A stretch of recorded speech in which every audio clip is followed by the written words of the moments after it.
Welcome to Napa, everybody. I don't know if we need a mic or not, but yeah, not a big room, but welcome to Napa. We think it's an awesome place to train. We've got an awful lot done with the young guys this week.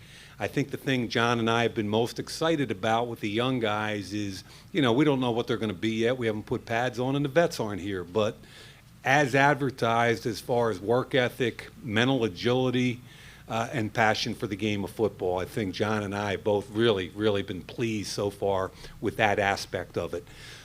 So having said that, I'll tell you one other thing. I've been to a lot of training camps in my life. I've never seen a greater volume of plays run, and the ability, the mental agility to handle that on both sides of the line of scrimmage over a 3-day period was really fun to watch with this young group of guys. So that's kind of where we are, and let's open it up to some questions.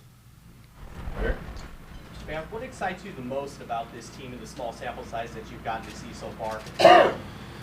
I think it's the energy right now with the young guys. And, John and I have had an awful lot of conversations about these kids and about the passion for the game and setting the foundation and all that. And when you see the fact that not only did they show up in shape, but they also showed up, they had their heads in their frickin' books, man.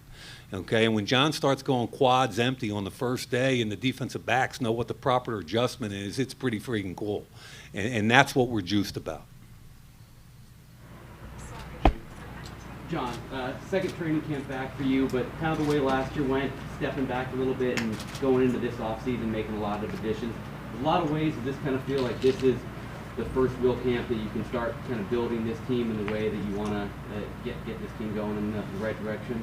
Yes, we have a lot of new players at every position, and we are very confident that we've taken some really good steps in building our football team. We need some veterans to come through. We need some young guys to come through, but we do feel like we've gotten faster. We feel like we've gotten bigger, and we got a lot to prove, that's for sure. John, particularly on defense, this was a much younger roster today than it was this time last year. Mike touched upon it already a little bit, but what have you seen from some of these younger players in terms of how they're integrating onto the roster? Well, it's been exciting, like Mike just said. You got to really be impressed with Farrell and Max Crosby and Quentin Bell, the three young defensive ends that we brought in here. Their roles are different. They have versatility. They can go do a number of different things. So I'm really excited about that. Trayvon Mullen has come in here and proven that he's going to be a competitor to win a job here. Montez Burfict is going to be the straw that stirs the drink. I mean, he's going to be a big part of this defense, calling it, making adjustments. We're hoping Brandon Marshall can be a associate of his.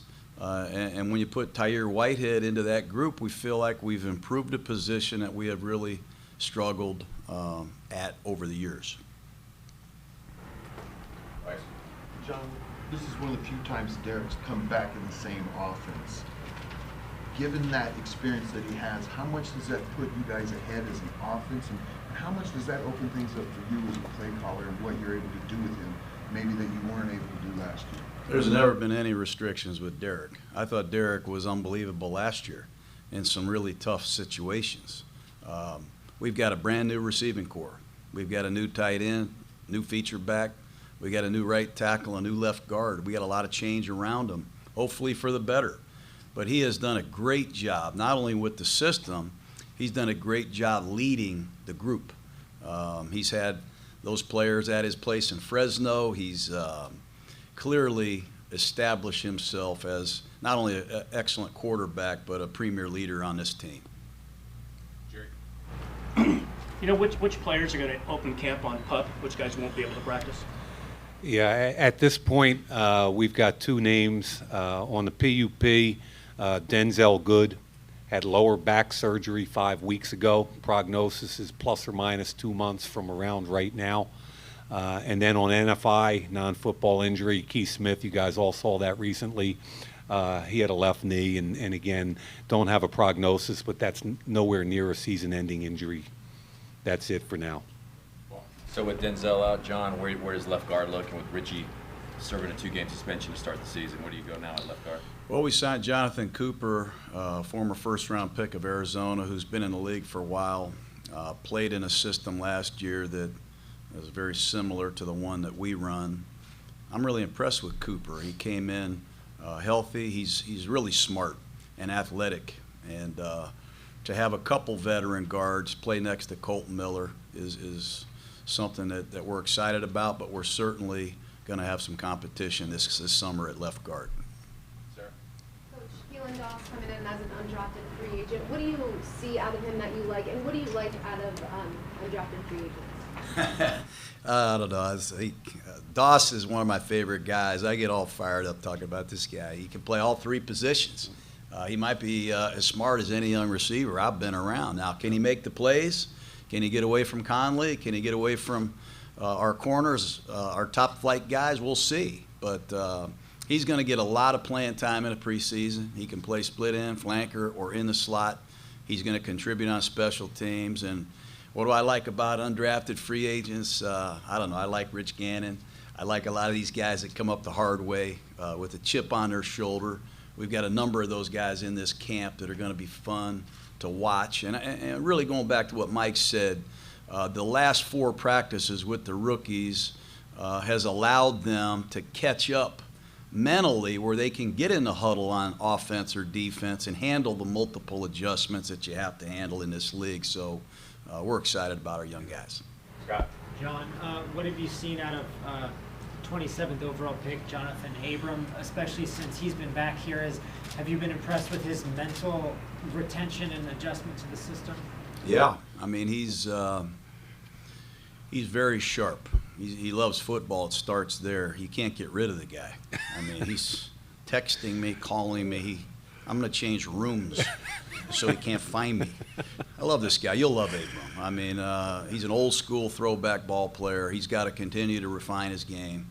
He's got to learn the NFL game, and we're confident in him.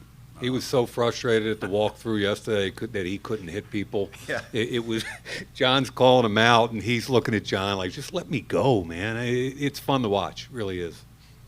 Bill? John, you mentioned Colton Miller in passing. How important is he to your offense this year, and what have you seen from his development through this offseason? Well, the offensive tackle position is vital to any pro offense. I remember when we came here, we really didn't have one tackle in their prime that was healthy on the whole team that had proven that he could play in this league. So we had to go out and address that position. And when you have a quarterback like Derek Carr, Colton Miller is a guy that we think has a huge upside. He's tough also. He played through a lot of things last year. He's a sharp kid. He's got a lot of pride. I would be shocked if he is not one of the strong points of this offensive team this year. We think a lot of him. What do you believe you have at tight end going into camp, and also in the back end of that, what do you see from Paul Butler as someone who spent a lot of time developing with you last season? Well, we respect the shoes that need to be filled. Losing Jared Cook is going to be a hard pill to swallow. He is an outstanding player for us. We think Darren Waller is going to be a really fun guy for everybody to follow. He's athletic, he's hungry, he's got an opportunity that he's been waiting for. Foster Moreau, our 4th-round pick from Louisiana State, he has been impressive. I hope it continues. Paul Butler has gotten better, and as I challenge the second-year players, those are the guys that show the most improvement. And just like Keelan Doss, you'll see a lot of Paul Butler in August. Matt? John, you mentioned Mullen is a guy who could compete for a job, but are there spots that the two of you see as particularly up for grabs, or where you think the competition could be something pretty interesting for you? Well, we think it's going to be competitive. We didn't bring Mullen in here for any other reason. You know, we want to see Conley stay healthy, first of all, and establish himself. Yep. And we think he's got a huge amount of talent. He just has had some unfortunate things happen. Like to see Worley have an injury-free couple months. Really excited to see Mullen and Isaiah Johnson and Nick Nelson. I want to continue to hammer the second-year players. Mm-hmm. Nick Nelson was one of the bright spots in Alameda during the off-season program, so we're anxious to see all those guys. Vic? Question for Mike. Mike, which player or players have you seen make the biggest strides since you first walked in the building? Talking about rookies?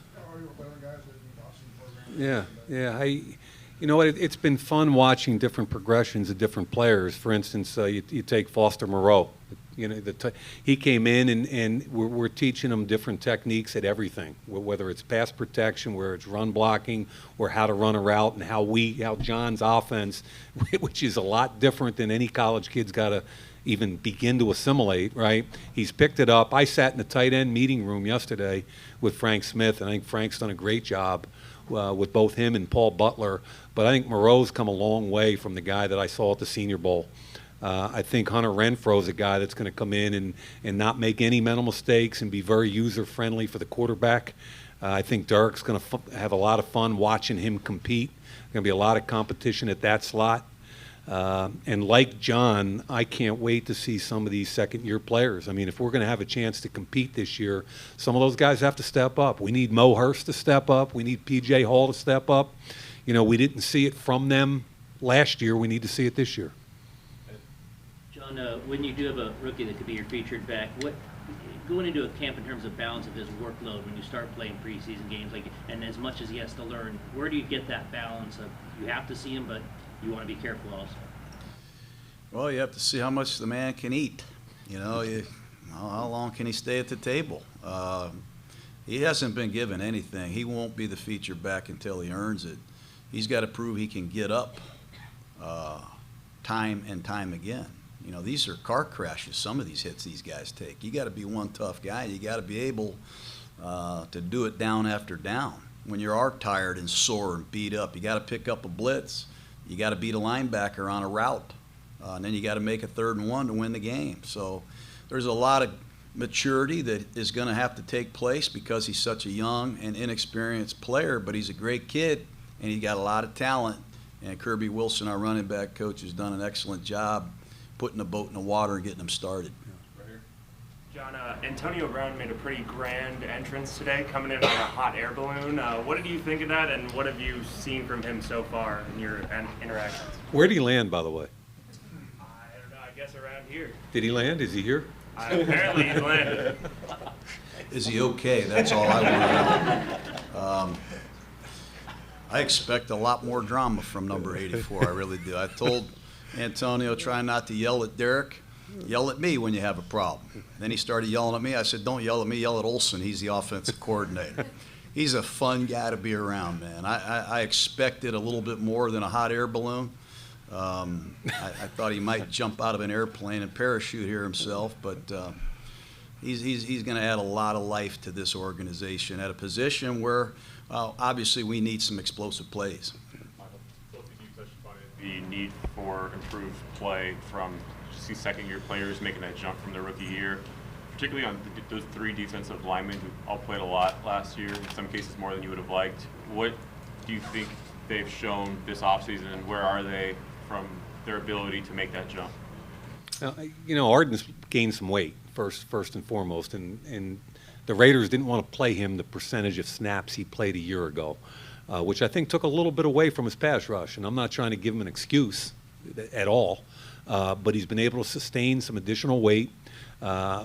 We hope that translates to more production, and we also hope he doesn't have to carry the percentage of load of snaps that he carried last year with Max and Clee and those guys involved. So on the outside, we hope we get additional production from Arden. On the inside, again, we're wide open to PJ and Mo making a big move at training camp, but it has to come from them. We're not handing them anything. Coach, I'm sorry if I answered that. I got a little excited Mike, there, feel man. Free.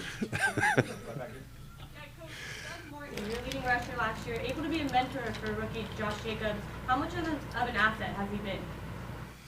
I think he's been really important. He's been through a lot on and off the field in his career. And he's had some really high moments. He's had some dark moments.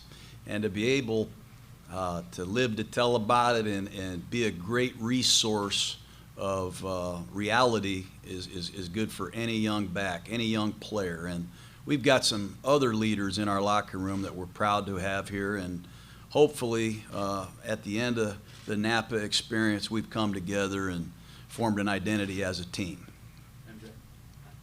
that end, and this is for both of you. With so many changes, you've addressed several needs on both sides of the ball. What needs to happen now as you go into training camp to have that all come together synergistically to translate into production on the field when the season starts? Well, obviously, we have to execute and come together. We have to form an identity. We want to be a physical, versatile football team that can adapt to any situation. We want to be a tough team. We want to be a smart team. We want to take a lot of pride in the details. We have Phil Villapiano and some of our veteran alumni coming in here this weekend. You'll see George Atkinson running around here. We'd like to get back to the Oakland Raiders of years past. And hopefully our players can learn what it is to be a Raider and the commitment that it takes to be an excellent football team. I think it'll be there, and we got to get a lot of new relationships formed, and that's the goal. That's why we're here. Bill? For Mike and or John, the Hard Knocks cameras seem like they'll change the atmosphere of camp a little bit. Do you have any concerns about that? Is it something that you feel you need to address players and coaches about? So here's the deal on Hard Knocks. We're on the record as saying the Oakland Raiders did not invite the Hard Knocks cameras in. You guys all know that, okay? That's where we are. What I'd like to tell you is that I grew up in the NFL Films building, basically. I spent weeks, months, years in that building. Steve Sable was not only a mentor but a friend to me. So I have the utmost respect for, I know half the camera people just from southern New Jersey and Marlton. And bottom line for me, John and I are kind of old school, and the reason you go away to training camp is to get away from all the distractions, get together, bond, learn your assignments, no distractions, no intrusions. Hard Knocks is an intrusion. But it was handed to us, so it's up to us to deal with it. And I think we're really dealing with it in a professional way. Tim Rump from NFL Films, their director's done a great job. We've been in constant communication every single day. I think we've come up with a plan where they feel like they can get what they need, and we feel like we can get done what we need. And so far, it's been great. Mike, John just talked about an identity, and you were watching the whole league before you got this job. Yeah. When you looked at the Raiders, what did you think their identity was? And I assume you agree with him and what you want it to be. Well, to oversimplify, the Oakland Raiders had been to one playoff game in 16 years. That's not a good identity. You know, I don't want to get more specific than that, but I think, you know, John came here and his intent was to change that, and John's one of the most talented men I've ever met in any industry in my life, okay? And we're going to change it, and I think he's got a vision. I think he and I have talked an awful lot of friggin' football over the years, and jointly we have a vision, and I think we're starting to implement it, and I'm excited about that. And John, does Renfro remind you of anybody, or is it a unique skill set that he has? He's a funny kid. He reminds me of Nick Holtz, our receiver coach. Johnny's got to be better than that. I see Nick walking down the hallway. I say, "Hey, Hunter!" And Nick turns around. We've had a lot of fun jabbing Renfro. He does not look the part.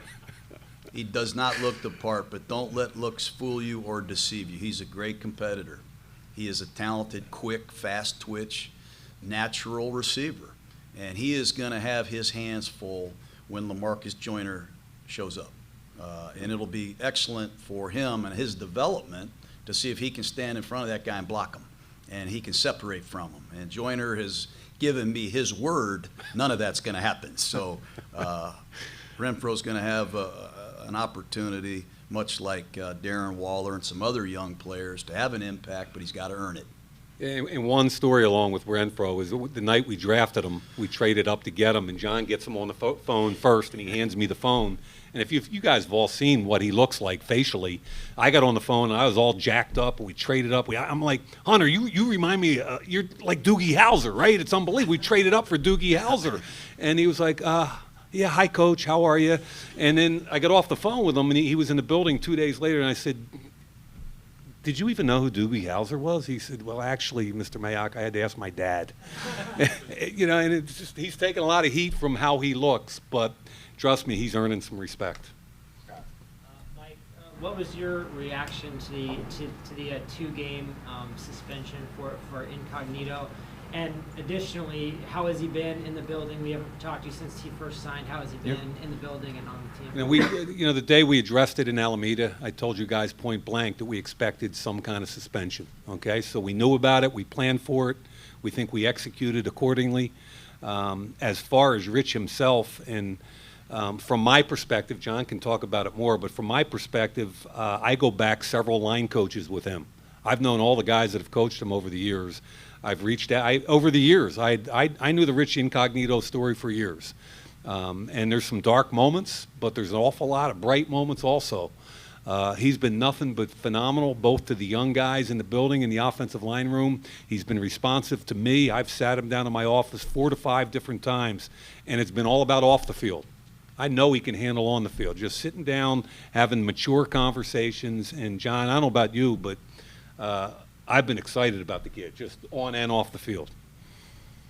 You guys both, in your years, have seen relationships develop between quarterback and wide receiver. What has impressed you the most about Derek Carr and Antonio Brown so far? I know it's still pretty early. Just they're premier workers. They're the hardest working guys. You really can't ask for much more hard work, and that's where it all starts. The great receivers that I've ever been around, hard working, Jerry Rice, Tim Brown, durable, complete. All they think about is winning, and beating the guy in front of them. And Derek Carr is very similar. He's got great command. He sees the field well. I think Derek is a lot more athletic than people think. Hopefully, we can get some more scramble, second reaction offense, because Antonio is one of the great uncovering receivers in those situations that is in our game. So I think just the fact that they work extremely hard, it's really important to them, and they're both very talented. Usually that's the key ingredients for success. We've got time for 2 more questions. We'll go Jerry and then Michael. Yeah, is everybody present and accounted for, or are they still filtering in during the course of the day, and is there anybody maybe you expect not to be here for the first practice? They're still filtering in, but to the best of our knowledge, everybody's going to be here. The way you guys have seen Antonio Brown work, you guys saw it before bringing him here, but the way you've seen that, how has that changed your building, or if it has so far? I can just tell you that at practice, when he catches a quick slant and gets vertical and goes, it's rare to see grown men in the NFL look at each other and just start giggling and laughing. And it happens almost every day in practice. I mean, he just does something, and grown men that have been around the league for years look at each other. And I think what it also does is the young guys get to see how a all-pro potential Hall of Famer actually practices on a daily basis. And if you're a young guy and you look at that, you better understand what it takes. And I just don't want to overshadow Tyrell Williams either. I mean, he's cut from the same cloth, just quiet. Doesn't jump out of balloons and hot air things. But hopefully he doesn't learn that from Antonio. But, we have some life at that position. I think it's really helped our secondary. Listening to Carl Joseph and some of the veterans back there, it's elevated their practice habits. They don't want to look bad. They want to beat these guys. They want to go out there. They understand if we can cover these guys, we can cover anybody. And I think that competition is something that the Raiders are used to around here, something we're getting back to, and you better come ready to practice or you're going to look bad. Some of these guys can really make you look bad, and I think it's going to be great for both sides.